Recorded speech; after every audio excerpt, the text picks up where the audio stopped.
మా ఊరు చాలా బావుంటదండి చూడ్డానికి. ఎప్పుడైతే లంబసింగి దాటుతామో అప్పటినుంచి ఇంకా ఈ ఘాటీలనమాట. ఘాటీ అంటే ఇలా మలుపులు మలుపులుగా ఉంటుంది రోడ్డంతాన. ఎక్కడ చిన్న మిస్టేక్ జరిగినా ఇంక అంతే. అందుకే ఇక్కడ అలవాటయినోడే డ్రైవింగ్ చేయగలడు. అలవాటు లేనోళ్ళు మాత్రం అస్సలు చేయలేరండి బాబు.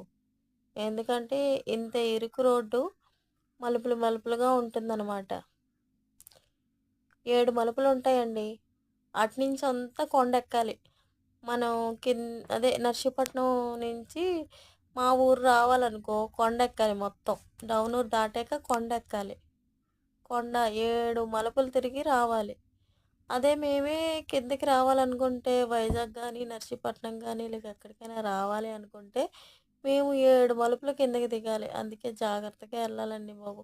చూడ్డానికి చాలా అందంగా ఉంటది గానీ చాలా జాగ్రత్తగా రావాలి.